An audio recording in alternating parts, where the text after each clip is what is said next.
Yo, are you ready for some more mini expansion cards? Well, our first one is a remixed Totem Carver, a 3-mana 3/2 Shaman minion with gains an extra effect in your hand that changes each turn. So when you draw the card, it's going to be one of Blazing, Bluesy, Loud, or Karaoke Totem Carver, which can summon a Flame Tongue Totem, Mana Tide Totem, Stereo Totem, or Jukebox Totem. Power level has gone up over the years, such that it's possible that a card that was played quite a bit back in the day and actually had to get nerfed slightly, Tuskar Totemic, may not be the star that it once was. For the most part, the totems that Remixed Totem Carver summons are worth approximately 2 mana, so it's theoretically a good deal, because for 1 more mana, you're getting 1 mana 3/2. Which is great, and you've bundled cards together, which is great. The obvious use for this card is you want to summon more totems in your Totem Shaman deck. All of these totems are cards that want you to have a board and contest your opponent's board as you play the card, because you don't want your 0 attack totem to be destroyed by the opponent's minions. So the deck that this would go into, if it's not just obviously Totem Shaman, if Totem Shaman even wants this, not entirely sure it does, would be a aggressive-ish Shaman, mid-range Shaman deck, which could use this as just an efficient early game minion. Speaking of efficient early/mid-game minions, Shaman Warrior dual class card, a Backstage Bouncer, a 4-mana 4/5 beast, Taunt, Battlecry, transform a friendly minion into a copy of this. Wow. And I mean that, wow. This is potentially a 4-mana 7/9 with Taunt. If you play your Backstage Bouncer while you have a 1/1 on the board, you add +3/+4 to the 1/1. And if you just add the stats together, that's a 7/9. Now, amazingly, you can do even better than that. If you buff the Backstage Bouncer while it's in your hand, and Warrior is more likely to be able to do this, into, suppose, like a 8/10, by doubling it when you draw a Taunt minion, for example. Well, if you get this on a 1/1 then you have an 8/10 and you added 7/9 to your 1/1, which is 15/19 worth of stats. Notably, this card is a beast, and there's not that many beasts out there in Menagerie Warrior, so this could fit into Menagerie Warrior. It could fit into a mid-range Shaman deck. Totems are a good target for transforming into 4/5s. A really interesting card, which spans a lot of potential archetypes, and just overall good stats for the cost. Other Shaman Warrior dual class card is also an efficient card. Jam Session, a 2-mana fire spell. Give a friendly minion +3/+3, deal 1 damage to all other minions, overload 1. This card kind of packs a lot of different effects into a nice efficient card, but it is a little bit tough to figure out what a generally decent card goes into, because there's no clear deck archetype to just slide this into, and a generally efficient card is not necessarily good enough to create a new archetype, but still, it can't be denied that that is a good card. Now over in Mage Land, we've got a value card in Remixed Dispenso Bot, a 4-mana 4/4 mech, which gains an extra effect in your hand that changes each turn. It could be Mystery Dispenso Bot, it could be Merch Dispenso Bot, it could be Money Dispenso Bot, or it could be Chilling Dispenso Bot. And as a reminder, all these remix cards, they randomly start as one of them. And if you don't like it, you can always just wait a turn and wait for it to change to something else. Mystery is a 4/4/4, which with Battlecry get 2 random Mage secrets. Merch gets you 2 random mechs, Money gets you 2 coins, and Chilling gets you 2 random frost spells. So clearly, some serious value to be had here. The card reminds me a lot of Ghost Rider, which made you jump through a few more hoops in order to get your 5-mana 4/4, which discovers 2 spells. This card is easier than Ghost Rider, no need to finale anything. It's 1 mana less than Ghost Rider, but it generally gets you stuff that you don't want as much as discovering 2 spells, because the cards you're getting are random. It's a bit of a slow value type of card, and I don't believe that Mage wants a slow value card. After all, Mage has infinitized the Maxitude. Now we got a dual class card, Mage Hunter, 1 mana 2/1 Costumed Singer. At the end of your turn, draw a secret. Holy cow, that is a ridiculously strong card. Peasant only draws you a card at the start of your turn. At the end of your turn is so much better. And this draws you a specific card. Now the problem is the specific card is probably a card that is less good than the average card in your deck, because a secret, let's be real, is not actually really good when you look at all the secrets out there. Now the fact that this is pushing the value, it makes you want to go into this secret thing, and the hunters had a revealed secret, and I was like, very mid.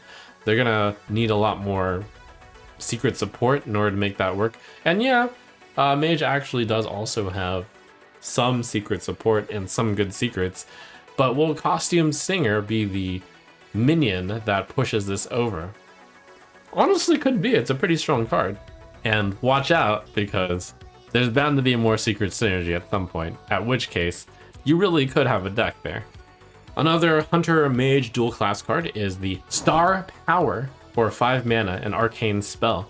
Deal 5 damage to a random enemy minion. Repeat this with 1 less damage, which is to say it'll do 5 and then 4, then 3, then 2, then 1. Or if you have +1 spell damage or +1 arcane spell damage for you hunters out there, it would be 6, 5, 4, 3, 2, 1. It's a good control card. Very difficult to imagine a hunter that's playing a control deck or a mage that's a control deck that needs even more anti-minion cards. 15 damage as a baseline is quite a lot, and that's how much Star Power does do. But do you need it in this fashion? Questionable. But if you are looking for an anti-aggro option, Star Power certainly is an efficient removal card. Rogue's class card is One Hit Wonder, a 2-mana 2/1 rushing undead. But my, look at that combo. Combo gain poisonous. This reminds me a lot of Coerce, which was 3 mana, which if comboed would kill a minion. This is even better. For 2 mana, if comboed, it gains poisonous, which effectively kills a minion. So that's the most efficient removal card that I've seen in Rogue. It's 2 mana, kill a guy, as long as this card's comboed. And you could certainly see this in play, therefore, in some sort of anti-aggro strategy or anti-minion strategy if there's some big minions and if control rogue or value rogue is a thing. Perhaps you just slide in a 2 mana removal option. Certainly a card I would consider. We've finally gotten to that spot where there's a Magic the Gathering reference where the minions are called no good, dies to Doomblade. This might be the same case here, where the removal spell, or the removal minion in this case, is so good that big minions that don't immediately have an effect will be called, no good, dies to One Hit Wonder. Like, imagine playing Boulder Fist Ogre for 6 mana, and then your One Hit Wonder just, for 2 mana answers it, causing you to get a gain of 4 mana on your opponent. Certainly a good removal option. Removal continues to get better. In Rogue Priest dual class nature, we have the best card thieving classes combined, and that's seen on Plagiarizer. A 3 mana 4/3 pirate, battle cry, get a copy of the top card of your opponent's deck. Certainly, once again, this pushes the limits of card generation. Used to be a 3 mana 3/3, which got a decent card, was kind of premium. Now we're pushing the limits with a 3 mana 4/3, which gets a card. And it's not just a card, it is a card that your opponent thought was good enough to include in their deck. On top of that, it's the top card of your opponent's deck, which means you'll get a little bit of knowledge on what they're going to be playing soon. Priest could set up to play the Harvester of Envy alongside the card that they took with Plagiarizer to get a mind control off on hopefully a big minion. Rogue no longer has to consider Hench Clan Burglar, a higher mana cost card. Plagiarizer outclasses it. That said, though, the top card of your opponent's deck is perhaps less flexible and less synergetic with just being able to outright discover a minion. Discover one of the top cards of your opponent's deck. I think that could have been made. That would give you a lot of interesting options and a lot of interesting knowledge. And I think that might have made Plagiarizer actually into the list of playables. As is, I think it's sufficiently below a certain criteria that it's not worth considering. Finally, we have another Rogue Priest dual class card, Deafen. 1 mana shadow spell, silence a minion, combo, also deal 2 damage to it. This card takes the strengths of Priest in silence and combines it with the mechanic of combo from Rogue to interestingly make a card that perhaps neither class would want. Priest has Shard of the Naru, and Rogue, I think, even though they're not very strong in silence, and this is a unique opportunity for them to have a silence effect, silence is not that strong, I say, as I hesitantly remember all the Death Rattle cards that were just revealed prior, and Death Rattle Death Knight could be around with all these eggs, and boy would it be nice to just deafen those eggs, wouldn't they? But still, that is pretty specific against those decks, and there are going to be enough decks out there with stuff that you don't want to silence that a 1 mana card, which basically does 2 damage to a minion, it's just a bit too weak. One of the things worth mentioning though is that as a shadow spell, you always have to be on the watch out for new Priest shadow spells, because those are spells that Svalna can get, and being able to get a silence from Svalna is actually rather big, or more ways to remove without like triggering death rattles. And it is nice to be able to discover the cheap option, so a card that will have some impact even if it ultimately isn't included in decks. So cool stuff, and we're actually almost there. Only one more set of card reveals to go. Looking forward to seeing what the final batch brings us.